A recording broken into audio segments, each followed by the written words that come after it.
This subject is touched upon once in a while in the conferences and things, but because of this format, we can really go deeper. You saw the article, you were attracted to the article. We're going to go deeper and talk about some of the things mentioned in the article about the non-commercial pharmacy. So let's start with that actually.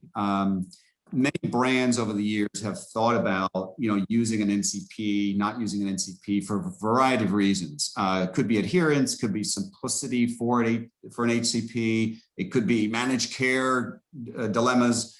But what is the value then for maybe somebody listening, somebody in the audience trying to get their arms around it? So you hear the problems. What's some of the value of the NCP?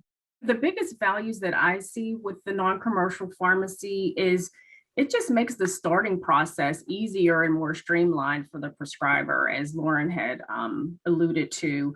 And it sets the prescriber up to access all of our other automated services more quickly.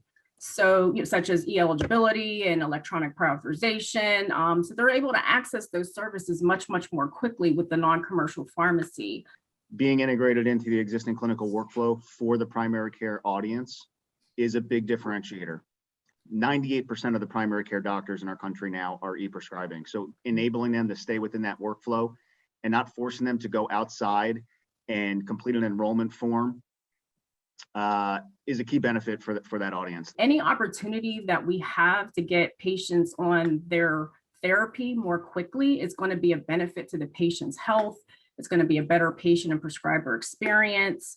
And in addition to all of that, I think having the non-commercial pharmacy, it also addresses those common issues that we find with patient enrollment forms. So missing information, writing's illegible, so being able to have the ability to just e-prescribe a prescription, it alleviates those common issues with a patient enrollment form.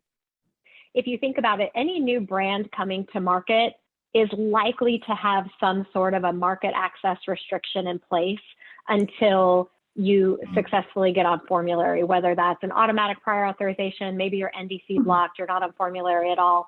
So going through this automated workflow and giving the physician the opportunity to address some of those payer restrictions via their EHR versus receiving a fax or waiting for it or not knowing what's happened to the patient is huge.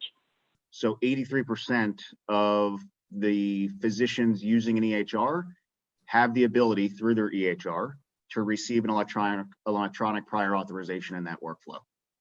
It's another aspect that we're taking advantage of. And the last one, again, Natalie alluded to it, the electronic benefits investigations. And today, roughly 90% of all the lives covered under contracted health plans and PBMs in the US can be found within an electronic benefits investigation.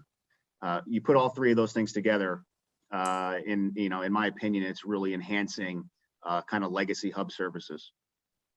Right, really putting those three together spells value. There's value there for everybody across the board.